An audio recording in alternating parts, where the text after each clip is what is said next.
तो जय हिंद साथियों। स्वागत है आप सभी का आपका अपना यूट्यूब परिवार जीके जीएस ग्रुप डिस्कशन में। Thank you sir.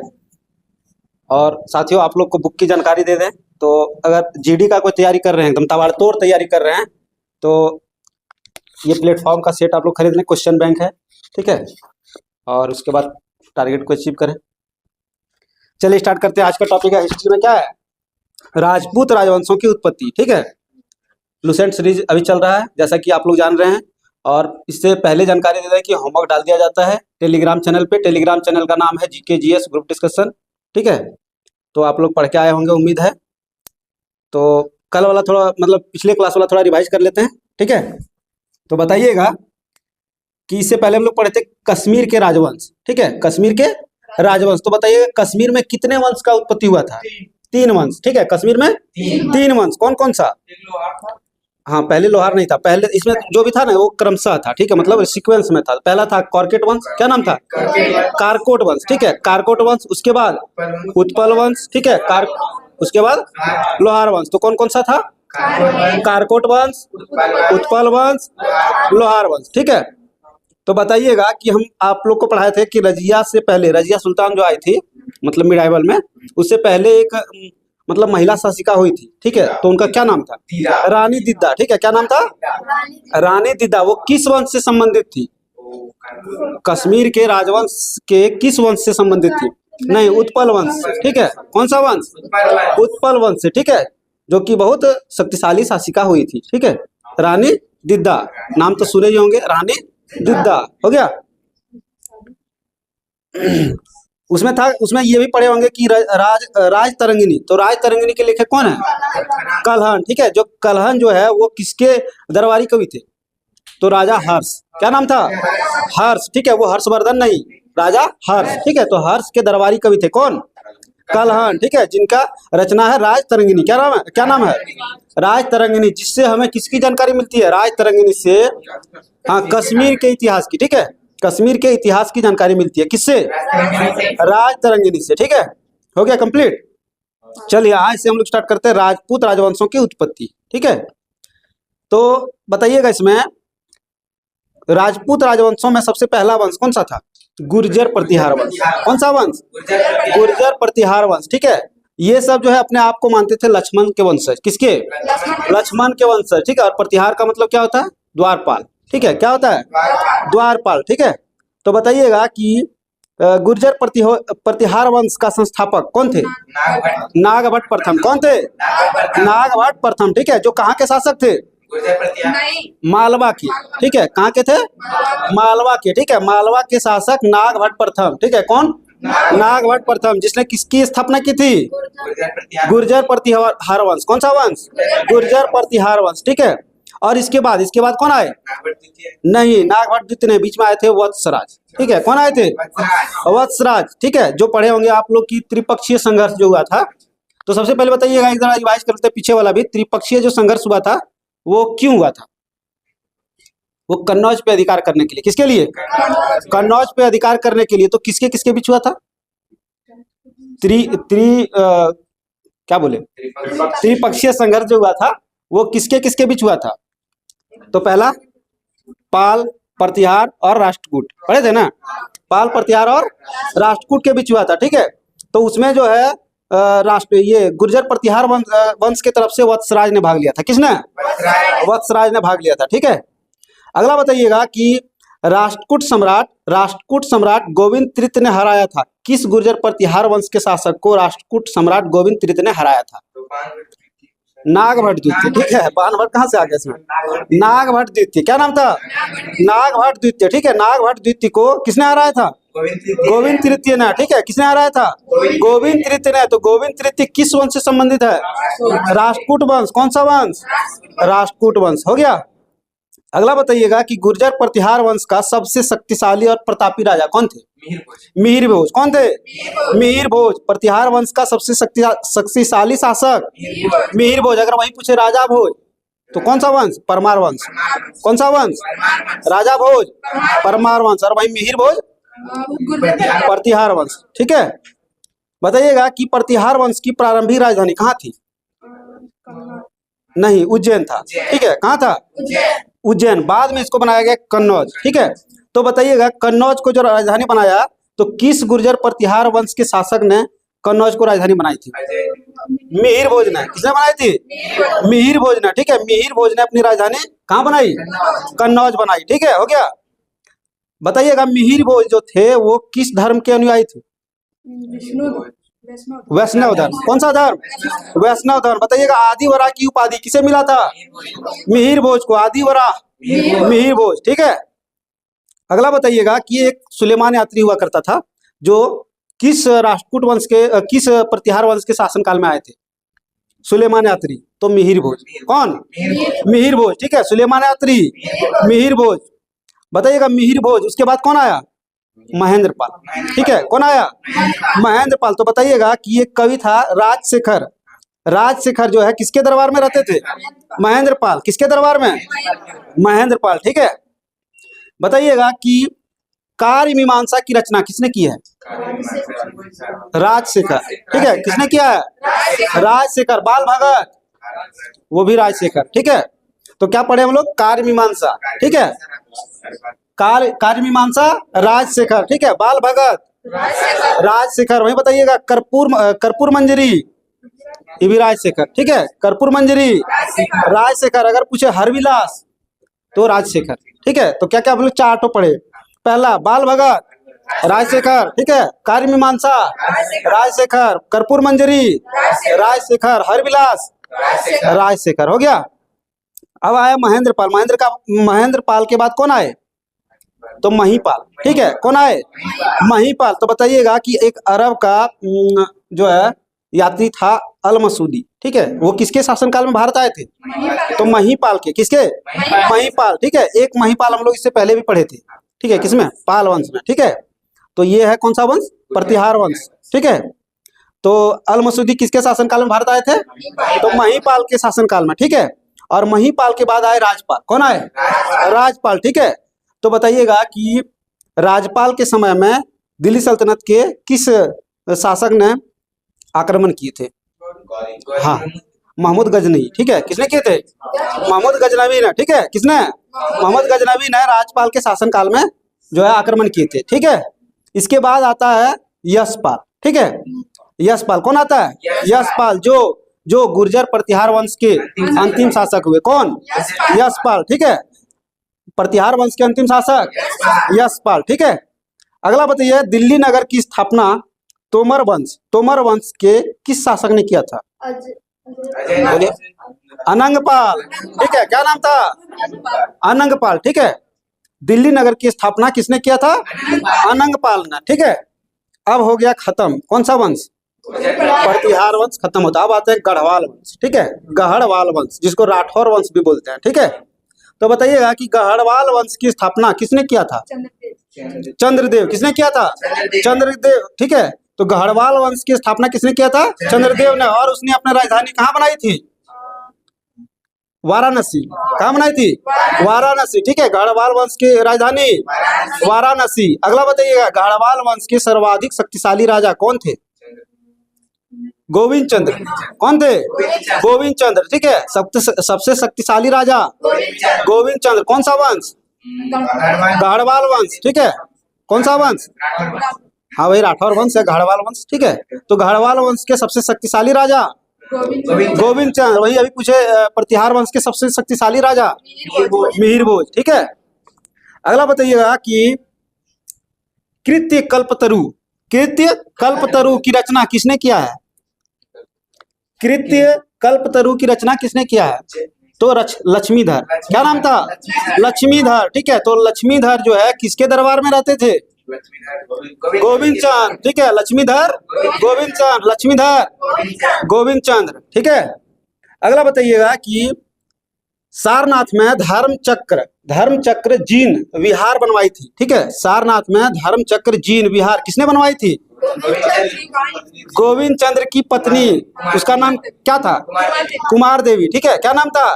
कुमार देवी। रहना चाहिए कुमारी देवी, लेकिन रख दिया कुमार देवी। ठीक है, तो कुमार देवी। किसने करवाया था?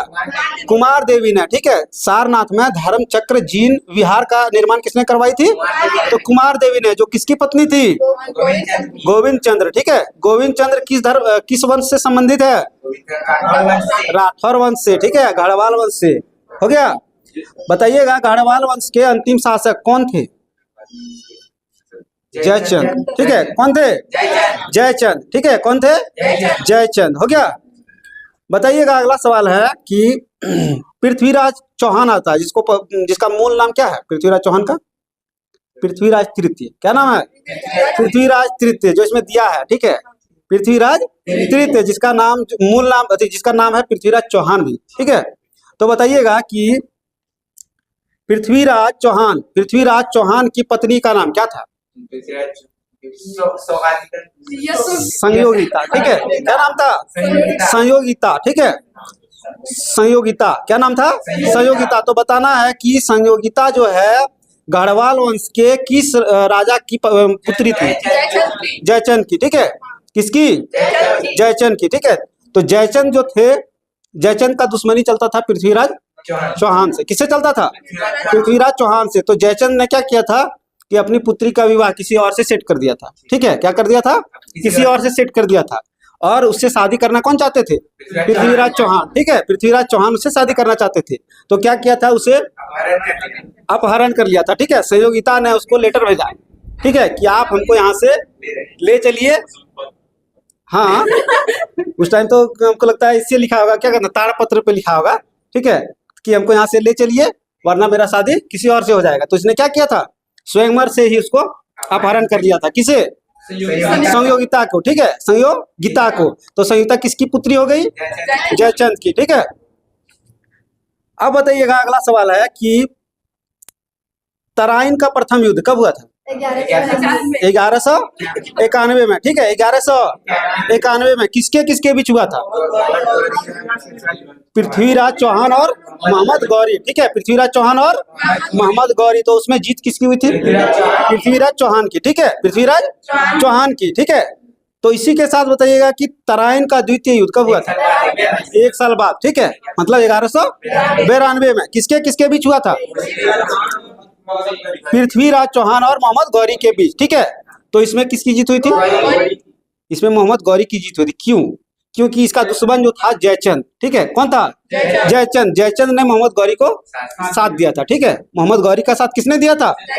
जयचंद ने। उसका दुश्मन तो है ही था पहले से। तो इसलिए क्या हुआ कि पृथ्वीराज चौहान की हार हो गई। ठीक है।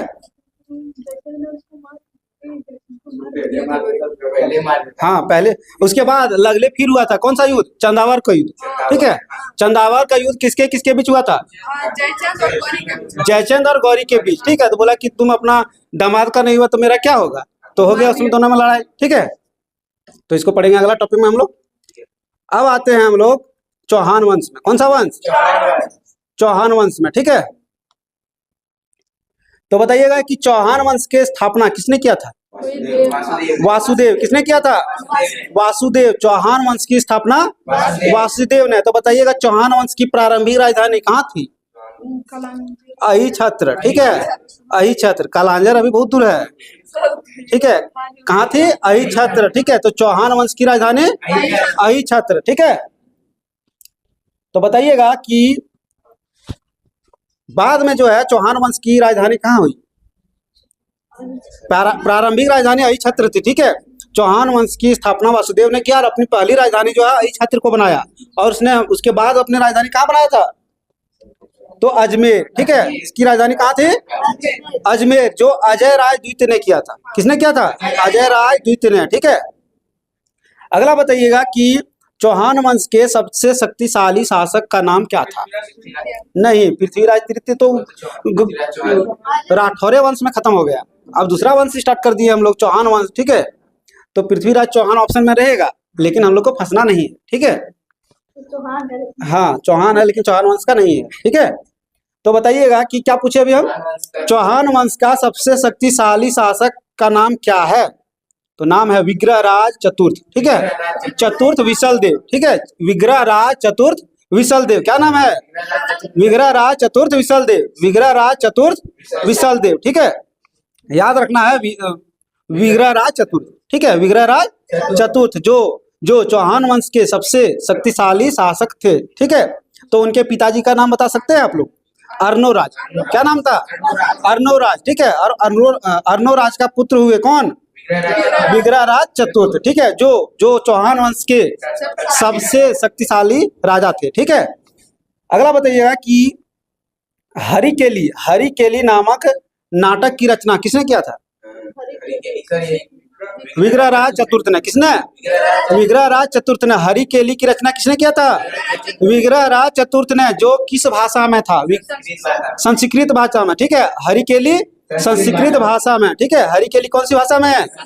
संस्कृत भाषा में। बताइएगा कि सोमदेव, ठीक है, सोमदेव जो है किसके राज कवि थे? विग्रहराज चतुर्थ के, ठीक है। विग्रहराज चतुर्थ के कौन? सोमदेव, ठीक है। कौन थे? सोमदेव, ठीक है। विग्रहराज चतुर्थ के राजकवि थे। हो गया।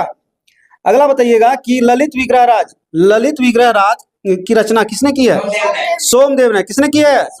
सोमदेव में, ठीक है। अगला बताइएगा कि 2.5 दिन का झोपड़ा किसने बनवाया था? कुतुबुद्दीन ऐबक ने बनवाया था सर, ठीक है, कुतुबुद्दीन ऐबक ने, ठीक है। तो 2.5 दिन का झोपड़ा किसने बनवाया था? कुतुबुद्दीन ऐबक ने। लेकिन उससे पहले वहां एक सरस्वती मंदिर था, ठीक है, उनका निर्माण किसने करवाया था? तो उसका निर्माण विग्रहराज चतुर्थ ने। किसने करवाया था? विग्रहराज चतुर्थ ने, ठीक है। सरस्वती मंदिर का निर्माण विग्रहराज चतुर्थ ने, ठीक है।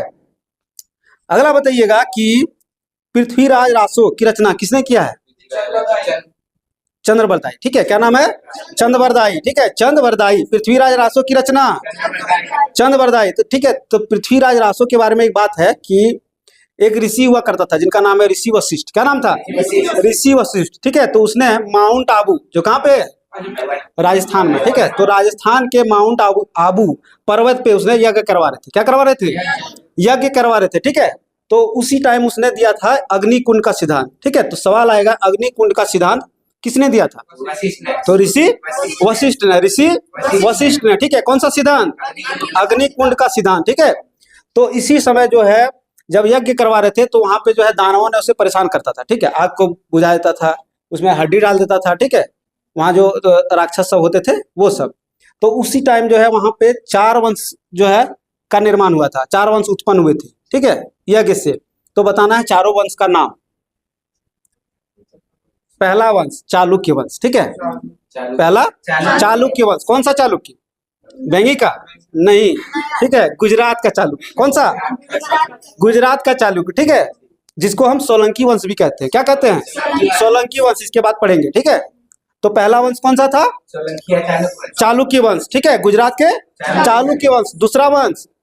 दूसरा था परमार वंश, ठीक है, दूसरा परमार। उसके बाद तीसरा चौहान वंश, तीसरा चौहान वंश। उसके बाद चौथा गुर्जर प्रतिहार वंश, ठीक है। कौन सा वंश? गुर्जर प्रतिहार वंश। हाँ, चारों, हाँ यही। नहीं, इसमें चंदेल वंश भी है, गढ़वाल वंश भी है, लेकिन वो सब नहीं है, ठीक है।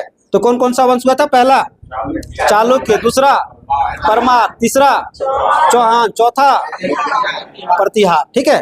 ये 4 वंश का निर्माण कहाँ से हुआ था? ऋषि अग्निकुंड से, ठीक है, ऋषि वशिष्ठ के अग्निकुंड से, ठीक है। देखते कौन परेशान हो रहा है। अच्छा है, दूसरा कोई है। चलिए, थर्ड पर्सन है। चलिए, अब जो है आते हैं कहाँ पे? चौहान वंश में, ठीक है। तो पृथ्वीराज रासो की रचना किसने किया था? चंद्रवरदाई ने, ठीक है। अगला बताइएगा कि चौहान वंश के अंतिम शासक कौन थे? तो पृथ्वीराज चौहान, ठीक है। कौन थे? पृथ्वीराज चौहान, ठीक है। चौहान वंश के अंतिम शासक पृथ्वीराज चौहान, ठीक है। अगला बताइएगा कि हाँ बोलिए। आप बोले थे कि वो चौहान वंश का नहीं है। अच्छा, पहले बोल दिए थे क्या? नहीं, पृथ्वीराज तृतीय जो है ना इसमें भी है, ठीक है, और वही है, ठीक है।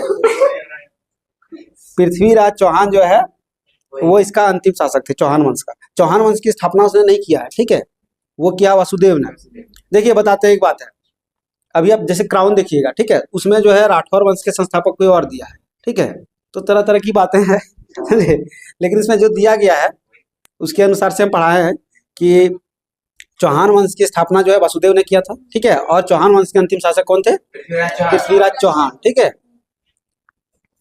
पृथ्वीराज चौहान जो है चौहान वंश में भी है।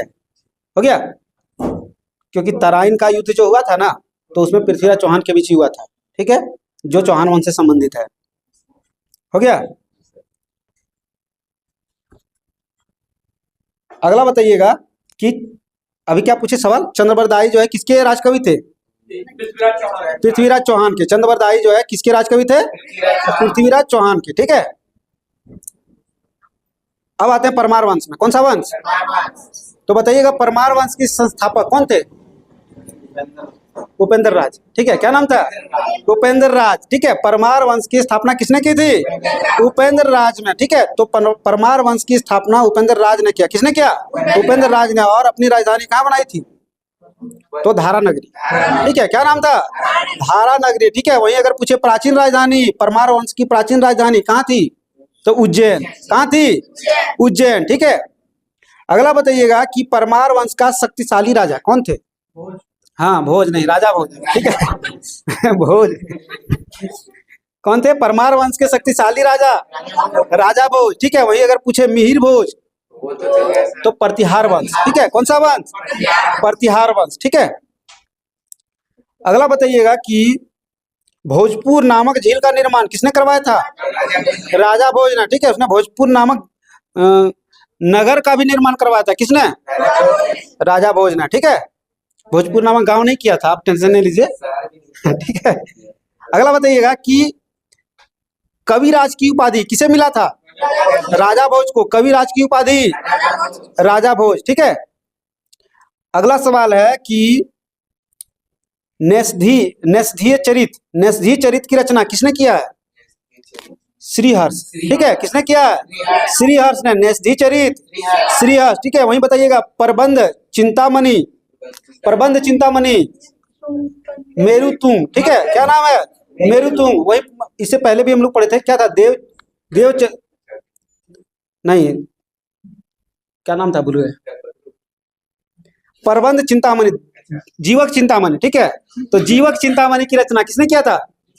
तो देवर। नहीं पढ़े थे? तिरुतक देवर, ठीक है। संगम युग में पढ़े थे ना, तिरुतक देवर। प्रबंधक क्या नाम था उसका? इसका नाम है प्रबंध चिंतामणि, ठीक है। उसका नाम था जीवक चिंतामणि, ठीक है। तो जीवक चिंतामणि किसने किया था? देवर ने, ठीक है। तिरुतक देवर। वहीं पूछे अगर प्रबंध चिंतामणि तो मेरुतुंग, ठीक है। क्या नाम था? मेरुतुंग। हो गया। अगला बताइएगा कि जो इसका है परमार वंश, उसकी राजधानी कहाँ थी? धारा नगरी, ठीक है। कहाँ थी? धारा नगरी। तो धारा नगरी में जो है सरस्वती मंदिर का निर्माण किसने करवाया था? तो राजा भोज ने। किसने करवाया था? राजा भोज ने, ठीक है। धारा नगरी में सरस्वती मंदिर का निर्माण राजा भोज ने, ठीक है। अगला बताइएगा कि तिरुभुवन नारायण मंदिर कहाँ स्थित है? तिरुभुवन नारायण मंदिर कहाँ स्थित है? आबू धाबी नहीं, चित्तौड़ में है, ठीक है। तिरुभुवन नारायण मंदिर चित्तौड़ में। तो बताइएगा चित्तौड़ में जो तिरुभुवन नारायण मंदिर है, इसका निर्माण किसने करवाया था? तो राजा भोज ने। किसने करवाया था? राजा भोज ने, ठीक है। अगला बताइएगा कि परमार वंश के बाद कौन सा वंश आया? तोमर वंश, ठीक है। परमार वंश के बाद तोमर वंश, और उसके बाद चौहान वंश, ठीक है, जिसको चौहान वंश भी बोलते हैं, उसके बाद भी आया, ठीक है। तो परमार वंश, उसके बाद तोमर वंश, ठीक है। परमार वंश के बाद तोमर वंश, उसके बाद चौहान वंश, ठीक है।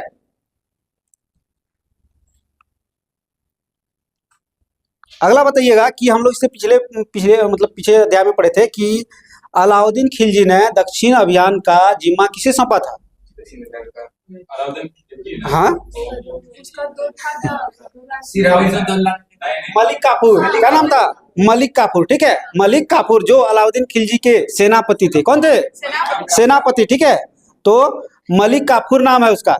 वहीं बताइएगा कि उत्तर भारत में जो है अलाउद्दीन खिलजी ने उत्तर भारत में अभियान का जिम्मा किसे सौंपा था? तो उलुग खां, ठीक है। क्या नाम था? उलुग खां। अब आते हैं चंदेल वंश में, ठीक है। कौन सा वंश? चंदेल वंश। हाँ, वो उत्तर भारत और दक्षिण भारत में अलग अलग थे। ठीक है, बताइएगा कि किस वंश के पतन के बाद चंदेल वंश की स्थापना हुई? तोमर वंश नहीं, प्रतिहार वंश। ठीक है, प्रतिहार वंश। कौन सा वंश? प्रतिहार वंश। तो प्रतिहार वंश के पतन के बाद, ठीक है, चंदेल वंश की स्थापना हुई। तो बताइएगा किस क्षेत्र में चंदेल वंश की स्थापना किस क्षेत्र में हुई थी? बुंदेलखंड में। कौन सा खंड? बुंदेलखंड। कौन सा क्षेत्र? बुंदेलखंड। ठीक है, फिर से बोलिए, बुंदेलखंड। ठीक है, तो बताइएगा कि बुंदेलखंड का प्राचीन नाम क्या था? बुंदेलखंड का प्राचीन नाम क्या था? तो जेजाक भुक्ति। क्या नाम था? जेजाक भुक्ति। ठीक है, बुंदेलखंड का प्राचीन नाम जेजाक भुक्ति। ठीक है, बताइएगा कि चंदेल वंश की स्थापना किसने किया था? नन्नुक। ठीक है, किसने किया था? नन्नुक। माइक मतलब यहाँ ले आते तो भूल जाते सब। तो चंदेल वंश की स्थापना नन्नुक ने किया था। ठीक है, चंदेल वंश की स्थापना नन्नुक ने कब किया था? चंदेल वंश की स्थापना नन्नुक ने कब किया था? 831 में। ठीक है, कब किया था? 831 में। और चंदेल वंश की स्थापना नन्नुक ने करके अपनी राजधानी कहाँ की थी? खजुराहो। ठीक है, कहाँ किया था? खजुराहो। ठीक है, तो बताइएगा कि सबसे पहले चंदेल वंश की प्रारंभिक राजधानी कहाँ थी? चंदेल वंश की प्रारंभिक राजधानी कहाँ थी? कलिंजर। ठीक है, कहाँ थी? कलिंजर। ठीक है, जिसको महोबा भी बोला जाता है। तो प्रारंभ में चंदेल वंश की राजधानी कहाँ थी? कलिंजर। और बताना है कि कलिंजर से खजुराहो को राजधानी बनाया किसने? राजा धंग। ठीक है, क्या नाम था? राजा धंग ने। राजा धंग ने किसने बनाया था? राजा धंग ने। ठीक है, राजा धंग ने अपनी राजधानी कलिंजर से कहाँ बनाया था? खजुराहो। ठीक है, कलिंजर से खजुराहो। बताना है कि चंदेल वंश का प्रथम स्वतंत्र एवं प्रतापी राजा कौन थे? यशोवर्मन। ठीक है, चंदेल वंश का प्रतापी राजा यशोवर्मन। कौन थे? यशोवर्मन। ठीक है, अगला बताइएगा कि यशोवर्मन ने कन्नौज पर आक्रमण कर किस प्रतिहार राजा को हराया था? यशोवर्मन ने कन्नौज पर आक्रमण करके किस प्रतिहार राजा को हराया था? तो देवपाल। क्या नाम था? देवपाल। ठीक है, यशोवर्मन ने किसे हराया था? देवपाल को हराया था। ठीक है, अगला बताइएगा कि राजा जो धंग थे, जिसने कलिंजर से खजुराहो राजधानी स्थापित किए थे, ठीक है, स्थानांतरित किए थे, तो राजा धंग ने कुछ मंदिर का निर्माण करवाया था। तो कौन कौन सा मंदिर का निर्माण करवाया था? बहुत अच्छा। पहला विश्वनाथ, दूसरा वैद्यनाथ, तीसरा जिननाथ। ठीक है, तो जिननाथ, विश्वनाथ, वैद्यनाथ। ठीक है, जिननाथ, वैद्यनाथ, विश्वनाथ। हो गया? हाँ, यही शायद होगा, यही होगा। हाँ, वैद्यनाथ तो यही है। ठीक है, अगला बताइएगा कि कंदरिया महादेव, ठीक है, कंदरिया महादेव का निर्माण किस चंदेल शासक ने करवाया था? राजा धंग। ठीक है, धंगदेव। क्या नाम था? धंगदेव। ठीक है, और जो है कंदरिया महादेव का निर्माण राजा धंग ने कब करवाया था? तो 999 में। ठीक है, कब करवाया था? 999 ईस्वी में। कब करवाया था? 999 ईस्वी में। ठीक है, तो बताना है कि राजा धंग ने किस भगवान की आराधना करते हुए अपने शरीर को त्याग दिए थे? शिव की। ठीक है, किसकी? शिव जी की। किसकी? शिव जी की। और बताना है किस संगम पर उन्होंने शरीर त्याग किया था? तो गंगा यमुना। कौन सा संगम? गंगा यमुना संगम। ठीक है, तो राजा धंग ने गंगा जमुना के संगम में शिव की आराधना करते हुए अपने शरीर को त्याग दिए थे। ठीक है, अगला बताइएगा कि महमूद गजनवी के आक्रमण का सामना, ठीक है, महमूद गजनवी के आक्रमण का सामना किस चंदेल वंश ने किया था? सामना किया था। ठीक है, तो विद्याधर। ठीक है, विद्याधर। क्या नाम था? विद्याधर। ठीक है, विद्याधर एक अकेला ऐसा शासक थे जिसने महमूद गजनवी का प्रतिरोध किया था। ठीक है, मतलब खुल के सामना किया था। लेकिन अगर पूछे कि किस प्रतिहार शासक ने जो है महमूद गजनवी के सामने आत्मसमर्पण कर दिया था, तो किसने किया था? राजपाल। ठीक है, क्या नाम है? राजपाल। ठीक है, तो राजपाल ने क्या किया था? आत्मसमर्पण कर दिया था। तो बताइएगा कि किस चंदेल शासक ने राजपाल की हत्या कर दी थी इसी कारण से? हाँ, किसने की थी? विद्याधर, ठीक है। तो चंदेल शासक विद्याधर, क्या नाम था? चंदेल शासक विद्याधर, ठीक है। विद्याधर ने जो है कन्नौज के प्रतिहार शासक किसकी हत्या की थी? राजपाल की, ठीक है। राजपाल की हत्या कर दी थी। क्यों की थी? तो उसने आत्मसमर्पण, मतलब बिना संघर्ष किए आत्मसमर्पण कर दिया था, ठीक है, इसीलिए उसकी हत्या कर दी थी। हो गया। अगला बताइएगा कि चंदेल वंश का अंतिम शासक कौन थे? चंदेल वंश का अंतिम शासक कौन थे? विद्याधर नहीं था, परमर्दी देव, ठीक है। परमर्दी देव, क्या नाम था? परमर्दी देव, ठीक है। चंदेल वंश के अंतिम शासक परमर्दी देव, ठीक है। जिसने चंदेल वंश के अंतिम शासक परमर्दी देव ने किसकी अधीनता स्वीकार कर ली थी? नहीं, कुतुबुद्दीन ऐबक, ठीक है। किसकी? कुतुबुद्दीन ऐबक, कुतुबुद्दीन ऐबक। तो 2.5 दिन का झोपड़ा किसने बनवाया था? कुतुबुद्दीन ऐबक ने, ठीक है। तो चंदेल वंश के अंतिम शासक परमर्दी देव ने कुतुबुद्दीन ऐबक की अधीनता स्वीकार किए थे, ठीक है। तो कब स्वीकार किए थे? तो 1202 में। कब किए थे? 1202 में। कब किए थे? 1202 में, ठीक है। और बताना, इसी कारण से इसके मंत्री ने इसकी हत्या कर दी थी। तो उनके मंत्री का क्या नाम था? अजय देव, ठीक है। क्या नाम था? अजय देवगन नहीं, अजय देव, ठीक है। अजय देव, ठीक है। अजय देव ने किसकी हत्या कर दी थी? परमर्दी देव, ठीक है। क्या नाम है? परमर्दी देव। अब आते हैं सोलंकी वंश में, ठीक है, जिसको गुजरात के चालुक्य वंश, ठीक है, गुजरात के चालुक्य वंश, जिसको सोलंकी वंश भी कहते हैं, ठीक है। तो बताना है कि सोलंकी वंश की स्थापना किसने किया था? मूलराज प्रथम, ठीक है। सोलंकी वंश की स्थापना मूलराज प्रथम किसने किया था?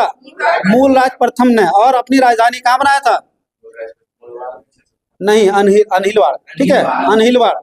तो सोलंकी वंश की राजधानी अनहिलवाड़। कहाँ था?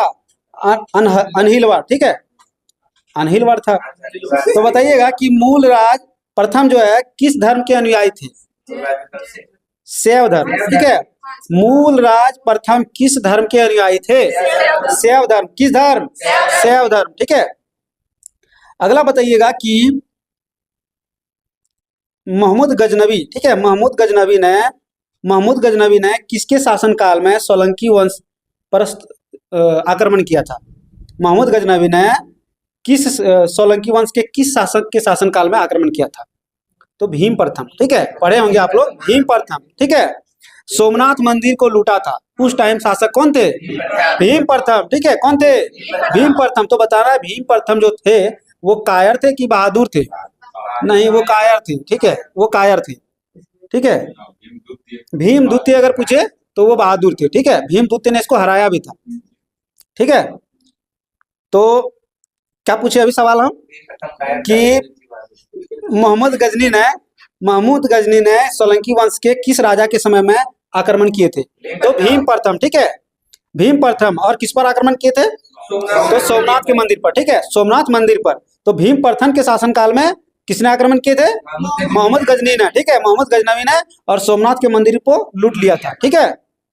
अगला बताना है कि भीम प्रथम के सामंत का क्या नाम है जिसने अबू पर्वत पर दिलवाड़ा का जैन मंदिर बनवाया था? ठीक है, बहुत से क्या था? बीमल, ठीक है, खाने वाला, ठीक है क्या नाम था? बीमल, ठीक है। तो अबू पर्वत जो है माउंट आबू, ठीक है, माउंट आबू जो पर्वत है, दिलवाड़ा मंदिर कहाँ पे स्थित है? माउंट आबू के पर्वत पे, ठीक है। तो दिलवाड़ा का जो प्रसिद्ध जैन मंदिर है उसका निर्माण किसने करवाया था? बीमल ने, ठीक है। किसने करवाया था? बीमल ने, जो किसके सामंत थे? भीम प्रथम। किसके? भीम प्रथम के सामंत थे, ठीक है। अगला बताइएगा कि सोलंकी वंश का प्रथम शक्तिशाली शासक कौन हुए? सोलंकी वंश का सबसे प्रथम शक्तिशाली शासक कौन हुए? नहीं, जयसिंह सिद्धराज, ठीक है, जयसिंह सिद्धराज। कौन थे? जयसिंह सिद्धराज, ठीक है। सोलंकी वंश का सबसे शक्तिशाली शासक जयसिंह सिद्धराज थे, ठीक है। अगला बताना है कि प्रसिद्ध जैन विद्वान जिसका नाम था हेमचंद्र, ठीक है, क्या नाम था?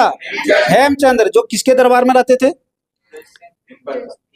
सिद्धराज, ठीक है, जयसिंह सिद्धराज। किसके दरबार में? जयसिंह सिद्धराज के दरबार में रहते थे, ठीक है।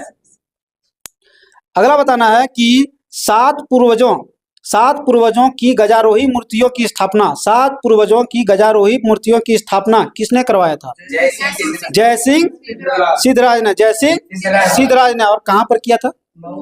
माउंट आबू पर्वत पे। कहाँ? माउंट आबू पर्वत पे, जो कहाँ स्थित है? राजस्थान में। ठीक है, माउंट आबू पर्वत कहाँ स्थित है? राजस्थान में। ठीक है, अगला बताना है मोढेरा के सूर्य मंदिर कहाँ स्थित है? गुजरात गुजरात में। ठीक है, मोढेरा के सूर्य मंदिर गुजरात में। ठीक है, तो पूछेगा, सवाल आएगा, मोढेरा का सूर्य मंदिर किससे संबंधित है? सोलंकी वंश से। ठीक है, कौन सा वंश? सोलंकी वंश। ठीक है, कौन सा वंश? सोलंकी वंश। ठीक है, अगला बताइएगा कि सिद्धपुर में रुद्र महाकाल, ठीक है, रुद्र महाकाल मंदिर के बारे में सवाल आता है। ठीक है, जैसे ब्लैक पगोड़ा कहाँ स्थित है?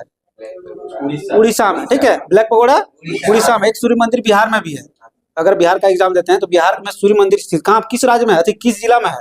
तो औरंगाबाद जिले में। ठीक है, सूर्य मंदिर औरंगाबाद जिले में। ठीक है, तो मोढेरा का सूर्य मंदिर कहाँ स्थित है? गुजरात में। कहाँ स्थित है?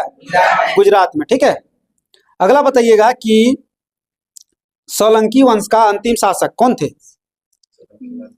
भीम द्वितीय। ठीक है, कौन थे? भीम द्वितीय। ठीक है, सोलंकी वंश का अंतिम शासक भीम द्वितीय। ठीक है, बताइएगा कि भीम द्वितीय, ठीक है, भीम द्वितीय के किस सामंत ने गुजरात में बघेल वंश की स्थापना किया था? गुजरात में बघेल वंश की स्थापना किसने किया था, जो भीम द्वितीय के सामंत थे?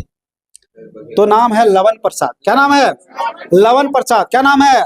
लवन प्रसाद। तो लवन प्रसाद ने बघेल वंश की स्थापना किया था। कहाँ पर? गुजरात में। कहाँ किया था? गुजरात में। तो लवन प्रसाद किसके सामंत थे?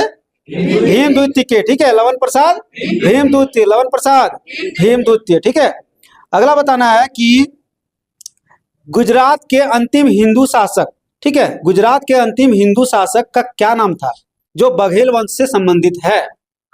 कर्ण द्वितीय। क्या नाम है? कर्ण द्वितीय। क्या नाम है?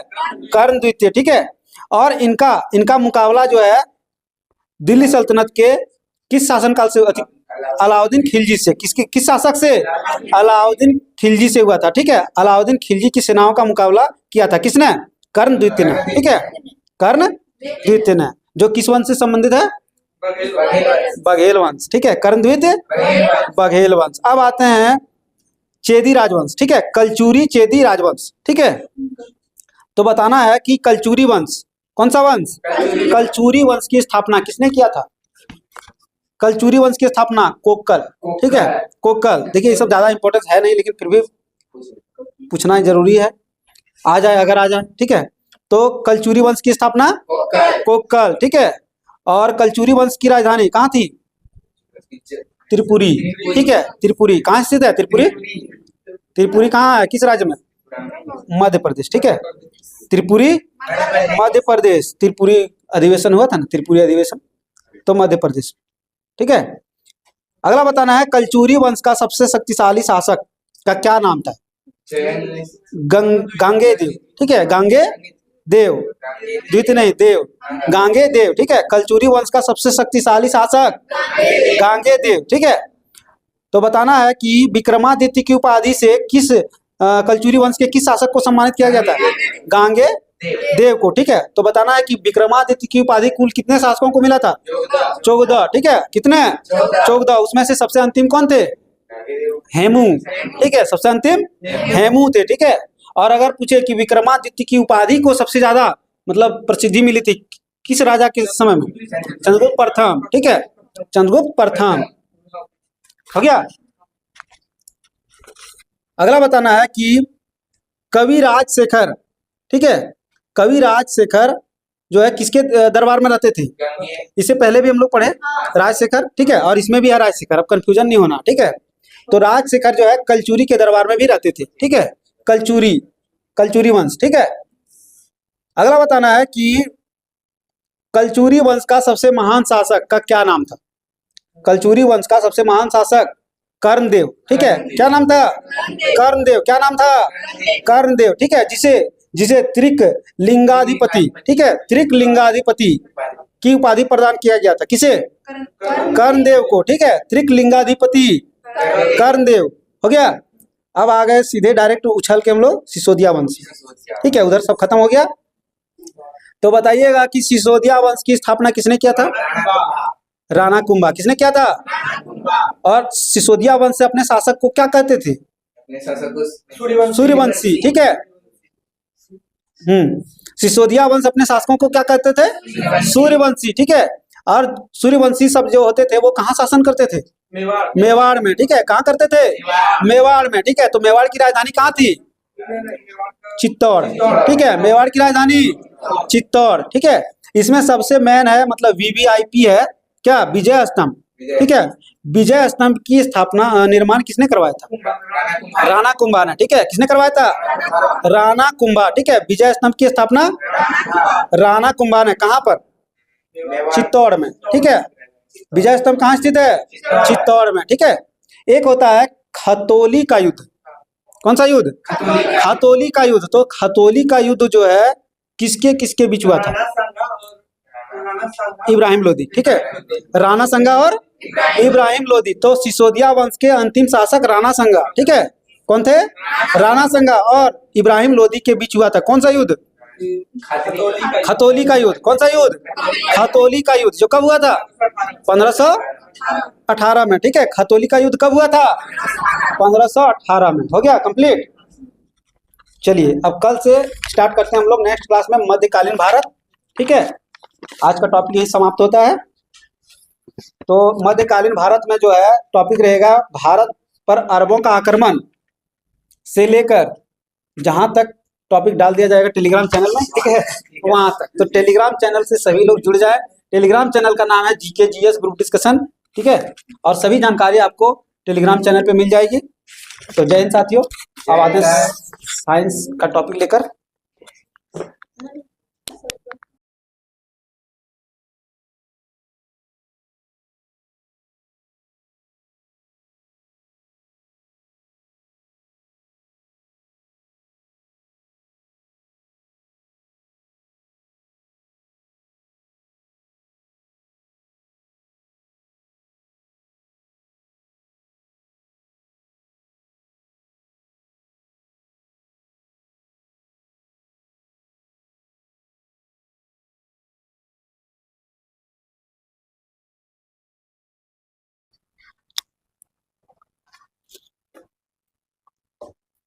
चलिए, गुड इवनिंग दोस्तों। Good evening sir. अभी लुसेंट का सीरीज जो चल रहा है हम लोग का, ये सभी एग्जाम के लिए बहुत इंपॉर्टेंट है। जैसे NTPC, group D, GD. NTPC में भी लगभग 40 क्वेश्चन रहेगा। वहीं हाँ, टीआरई 4 ये सब के लिए लुसेंट सीरीज का कोई भी चीज पढ़ने पहले अगर आप लुसेंट को अच्छे से पढ़ लेते हैं तो कम से कम तो आपका हर एक एग्जाम में 60% तो जरूर वहां से क्वेश्चन रहेगा। ठीक है। 40% एनसीईआरटी बेस पर जाएगा, वो अलग बात है। लेकिन आप अच्छी तरह से अगर पढ़ लेते हैं तो 60 से 70% वहां से क्वेश्चन रहेगा। ठीक है। और जैसे ग्रुप डी है हम लोग का आगामी एग्जाम रेलवे में देखें तो ग्रुप डी, वहां भी 25 क्वेश्चन 20 क्वेश्चन है जीके जीए का। जीडी भी देखें वहां भी है 20 क्वेश्चन जीके जीए का। तो वहाँ ये सब जो सीरीज चल रहा है, यहाँ चले, इस चैनल पर चले या कहीं चले, अगर आप लुसेंट पढ़ रहे हैं तो कम से कम वो सीरीज डिस्कशन में जरूर रहें। ठीक है। क्योंकि वो रिपीट आपको बार बार करना पड़ेगा। एक बार पढ़ के कोई चीज याद नहीं रहता और बिना डिस्कशन का कोई उपाय नहीं है। इसीलिए डिस्कशन में जरूर जुड़े आप लोग। और हमारे यहाँ बता देना चाहते हैं कि आसान शब्दों में भी लुसेंट सीरीज को चलाया जा रहा है कपिल सर द्वारा, जो तोड़ तोड़ कर भी बताने की कोशिश करते हैं ताकि बच्चों के दिमाग में अधिक समय तक टिकी रहे। तो चलिए स्टार्ट करते हैं आज का टॉपिक। वो है साइंस में चुंबक। ठीक है, मैग्नेटिज्म। तो बताइएगा पहला क्वेश्चन, एक ऐसा पिंड जिसमें लोहा, निकेल आदि को अपनी ओर आकर्षित करने की क्षमता हो, यह स्वतंत्र पूर्वक अगर उसे लटकाया जाए तो वो सदैव उत्तर दक्षिण में हो, उसे क्या कहते हैं? क्या कहते हैं? चुंबक कहते हैं। चुंबक रासायनिक रूप से किसका बना होता है? लोहा का ऑक्साइड। लोहा का ऑक्साइड जैसे मैग्नेटाइट, हेमेटाइट, सिडेराइट। ठीक है, इस सब का लोहा बना था। तो वही मैग्नेटाइट का सूत्र क्या हो गया? Fe3O4। Fe3O4। चुंबक में ध्रुवों की संख्या कितनी होती है? दो। कितनी होती है? दो होती है। कितनों भी अत्म सूक्ष्म भागों में काट देने पर भी चुंबक में ध्रुवों की संख्या कितनी रहेगी? दो ही रहेगी। कितनी रहेगी? दो ही रहे। और ये पूछा गया भी है, ठीक है, कि उसे कितनों भी अति सूक्ष्म भागों में काट देने पर भी ध्रुवों की संख्या कितनी रहेगी? तो दो रहेगी। अगला क्वेश्चन बताइएगा, चुंबक में केवल एक ध्रुव का कोई अस्तित्व है क्या? नहीं। जब बता दिए कि दो ध्रुव होता तो एक ध्रुव का कोई अस्तित्व नहीं है। चुंबक के दोनों ध्रुवों का ध्रुव सामर्थ्य क्या होता है? बराबर होता है, समान होता है। Very good. क्या होता है? बराबर या समान होता है। चुंबक के दोनों ध्रुवों के ध्रुव सामर्थ्य होता है, सामर्थ्य क्या होता है? तो बराबर होती है या समान होती है। चुंबक की प्रबलता सबसे अधिक कहाँ होती है? क्या होती है? ध्रुव पर, ठीक है। चुंबक की प्रबलता सबसे अधिक ध्रुवों पर होती है, वहीं सबसे कम बीच में होती है। इसमें यही दो चीज है, बीच और ध्रुव। तो ध्रुव में सबसे अधिक, वहीं बीच में सबसे कम। चुंबक की प्रबलता का SI मात्रक क्या है? चुंबक की प्रबलता का SI मात्रक एम्पियर मीटर। Very good. क्या है? एम्पियर मीटर होता है। चुंबक की प्रबलता का SI मात्रक एम्पियर मीटर। चुंबक के किनारों के बीच की लंबाई को कौन सी लंबाई कहते हैं? ज्यामितीय लंबाई। ध्यान से सुनिएगा, चुंबक के किनारों के बीच बोले, किनारों के बीच तो ज्यामितीय लंबाई, वहीं ध्रुवों के बीच की लंबाई बोले तो चुंबक की लंबाई, मैग्नेटिक, ठीक है, लेंथ जिसको कहते हैं। तो चुंबक की लंबाई कौन हो गया? ध्रुवों के बीच की लंबाई को चुंबक की लंबाई, वहीं किनारों की लंबाई को ज्यामितीय लंबाई। चुंबक की लंबाई बटे ज्यामिति की लंबाई बराबर 0.84। 0.84 रट लीजिए, खोजते रहिए। चुंबक के ठीक मध्य में चुंबकत्व होता है क्या? नहीं सर। चुंबक के बीच अगर पूछा जाएगा कि चुंबक के किस स्थान पर कोई चुंबकत्व नहीं होता, तो बीच में कोई चुंबकत्व नहीं होता, मध्य में। दो चुंबकों को समान ध्रुवों में, दो चुंबक अगर समान ध्रुव में है तो वो क्या करेगा? प्रतिकर्षण। कहने का अर्थ है NN। अगर नॉर्थ नॉर्थ है तो वो क्या करेगा? प्रतिकर्षण। क्या करेगा? प्रतिकर्षण। इसको इधर ठेलेगा, इसको इधर। वहीं अगर यहाँ नॉर्थ और यहाँ साउथ रहे तो ये दोनों क्या होंगे? एक दूसरे को अट्रैक्ट करेंगे, आकर्षित करेंगे, ठीक है। तो यहाँ सिर्फ हम लोग दो ही चीज टॉपिक मतलब क्या बोलते हैं, पॉइंट करेंगे नोट को। पहला कि समान ध्रुव तो प्रतिकर्षित, विपरीत ध्रुव तो आकर्षित। चलिए नेक्स्ट बताइएगा, प्रकृति में मिलने वाले ऐसे पदार्थ जिनमें लोहा को आकर्षित करने का गुण रखता है उसे कौन सा चुंबक कहते हैं? प्राकृतिक चुंबक कहते हैं। कौन सा कहते हैं? प्राकृतिक चुंबक। तो बताइएगा, प्राकृतिक चुंबक का कोई आकृति या निश्चित आकार होता है क्या? नहीं होता है। प्राकृतिक चुंबक का कोई निश्चित आकार या आकृति नहीं होता है। कुछ उदाहरण, चुंबक पत्थर। चुंबक पत्थर जो है एक प्राकृतिक चुंबक का उदाहरण है, प्राकृतिक चुंबक का उदाहरण है। कुछ पदार्थों को कृत्रिम विधियों द्वारा बनाया जाता है, जिसे क्या कहा जाता है? कृत्रिम चुंबक। जैसे लोहा, इस्पात, कोबाल्ट। लोहा, इस्पात, कोबाल्ट, इन्हें कृत्रिम चुंबक कहते हैं, ठीक है। और इनका आकृति कैसा होता है?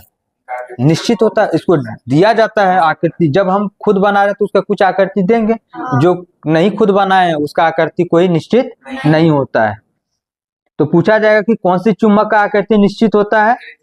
कृत्रिम चुंबक का। क्षण चुंबक, घोड़नाल चुंबक, चुंबकीय सुई इत्यादि कैसी चुंबक है? कृत्रिम चुंबक है। बहुत अच्छा। कृत्रिम चुंबक की क्षमता प्राकृतिक चुंबक की अपेक्षा क्या होती है? अधिक होती है। कृत्रिम चुंबक की जो क्षमता होती है प्राकृतिक चुंबक से अधिक होती है। चुंबक कितने प्रकार के? दो प्रकार के चुंबक। दो प्रकार के कौन कौन? हाँ ठीक है। अस्थायी, हाँ वो था बनावट के आधार पर अगर कहा जाए तो कृत्रिम चुंबक और प्राकृतिक चुंबक। लेकिन ऐसे चुंबक को कितने भागों में बांटा है? तो दो भागों में, एक अस्थायी चुंबक और एक अस्थायी चुंबक।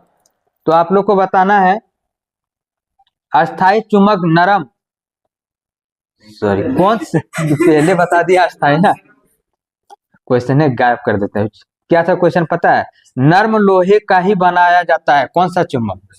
नर्म लोहे का बनाया जाता है कौन सा चुंबक को? अस्थायी चुंबक को। अस्थायी चुंबक को नर्म लोहा या मृदु लोहा का ही बनाया जाता है। वहीं अस्थायी चुंबक को किस लोहे का बनाया जाता है?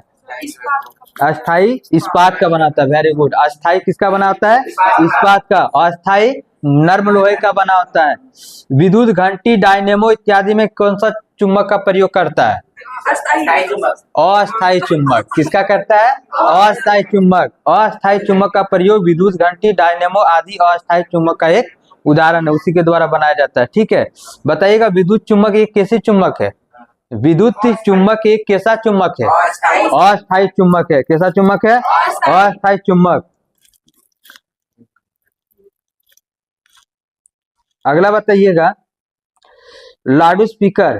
ठीक है, लाउड स्पीकर, दिक सूचक, गैल्वेनोमीटर, किसका कौन सा चुंबक का प्रयोग किया जाता है? अस्थाई चुंबक। कौन सा होगा?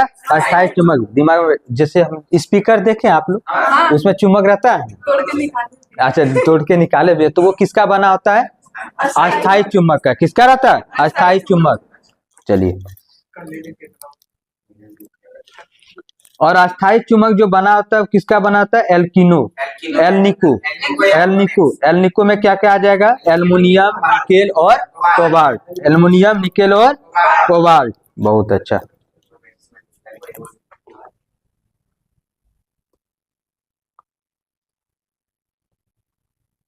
अगला क्वेश्चन है, पृथ्वी एक विशाल चुंबक है। पृथ्वी एक विशाल चुंबक है जिसका आकार पृथ्वी के व्यास का केवां भाग होता है? 1/5 भाग। 1/5 भाग। पृथ्वी के ध्रुवों से होकर गुजरने वाली रेखा को क्या कहा जाता है? हाँ, कौन सी अक्ष कहा जाता है? भौगोलिक अक्ष। कौन सा होगा? भौगोलिक अक्ष। तथा चुंबक के ध्रुवों से गुजरने वाली रेखा को क्या कहते हैं?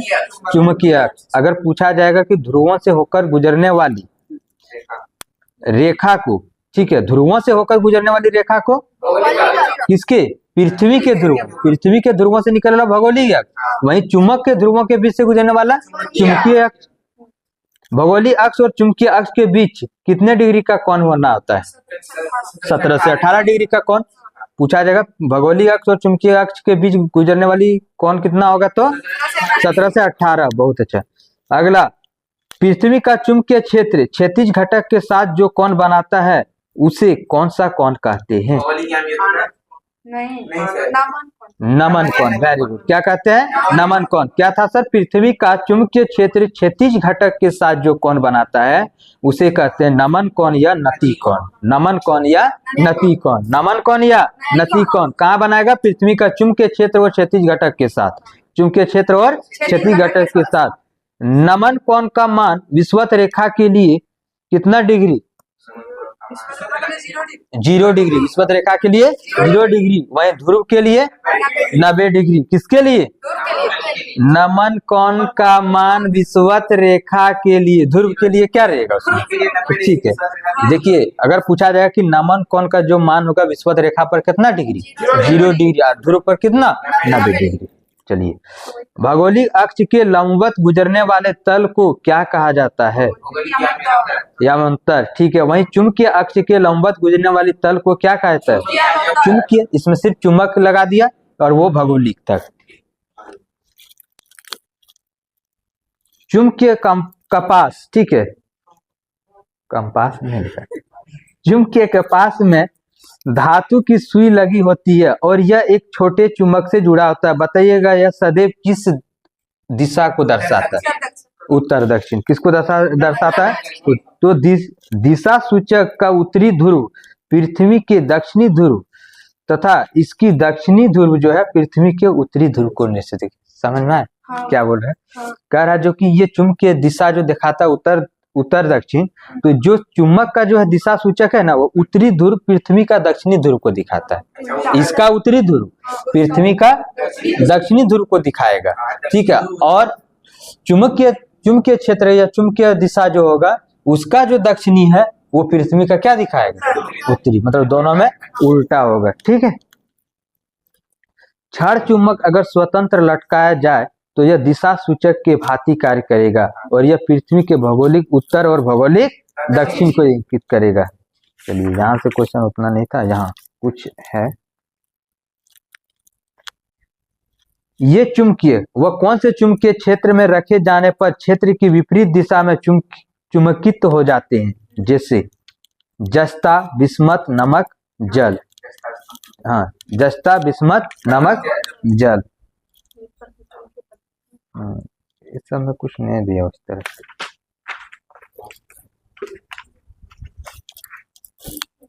अगला बताइएगा, चुंबक के चारों ओर का वह क्षेत्र जिसमें चुंबक के प्रभाव का अनुभव किया जा सकता है उसे क्या कहते हैं?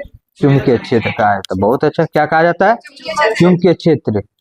वह ताप जिसके ऊपर पदार्थ अनुचुंबकीय या जिसके नीचे पदार्थ लोह चुंबकीय होता है वो बताना ताप। तो वही लोहा का कितना ताप है? हाँ, इम्पोर्टेंट नहीं है लेकिन सबका कॉमन है इसीलिए 973 डिग्री केल्विन। ठीक है, लेकिन डिग्री लगा केल्विन दिया ना। अच्छा, निकेल का क्या होगा? 673 केल्विन। ठीक है, कोबाल्ट का 373 केल्विन। तो सिर्फ 73 हम लोग को याद रखना था, 3, 6, 9। उधर से हम लोग को याद है लोहा, निकेल, कोबाल्ट, लोहा, निकेल, कोबाल्ट। 900, 600, 300 याद हो गया? नहीं याद होगा तब पर भी हो जाएगा, टेंशन मत लीजिए। चुंबक के असंख्य परमाणुओं के समूह को क्या कहा जाता है? चुंबक के असंख्य परमाणुओं के समूह को क्या कहा जाता है? क्या कहा जाता है? यही सब क्वेश्चन आया था। मेरा एक क्वेश्चन आया था कि खदानों में जो अशुद्धियां का जो ढेर लगा हुआ रहता है उसे क्या कहा जाता है? क्या कहा जाता है? गैंग। Very good. क्या कहा जाता है उसे? गैंग कहा जाता है। ठीक है, और यहाँ पर हम लोग क्या पढ़े? चुंबक के चारों ओर वह क्षेत्र नहीं, चुंबक के असंख्य परमाणुओं के समूह को क्या कहा जाता है? डोमेन कहा जाता है। तो इस तरह का क्वेश्चन पूछ सकता है। लोह चुंबकीय पदार्थों की तीव्र चुंबकत्व डोमेन के कारण ही होता है। किसके कारण होता है? डोमेन के कारण ही होता है। 1 टेस्ला बराबर कितना गोस होता है? 10 पावर 4। Very good, 10 power 4। तो बताइएगा चुंबकीय क्षेत्र का एसआई मात्रक क्या होता है? टेस्ला। चुंबकीय क्षेत्र का एसआई मात्रक टेस्ला। चुंबकीय क्षेत्र का सीजीएस मात्रक गॉस। और 1 टेस्ला बराबर 10 पावर 4। तो बताइए 1 न्यूटन बराबर कितना पास्कल? 1 न्यूटन बराबर कितना पास्कल? पहले न्यूटन है तो पास्कल कहाँ से आएगा?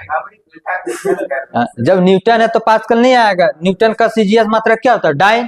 तो 10 पावर 5 डाइन। अगर हम पूछे कि 1 पास्कल, ठीक है, पास्कल किसके साथ? दाब के साथ। पास्कल किसके साथ?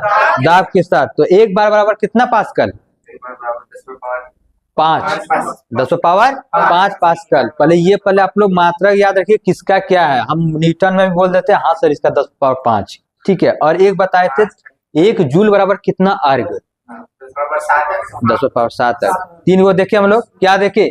1 न्यूटन बराबर 10 पावर 5 डाइन। 1 बार बराबर 10 पावर 5 पास्कल। 1 जूल बराबर 10 पावर 7 अर्ग। 1 टेस्ला बराबर 10 पावर 4 गोस। 10 पावर 4 गोस। चलिए,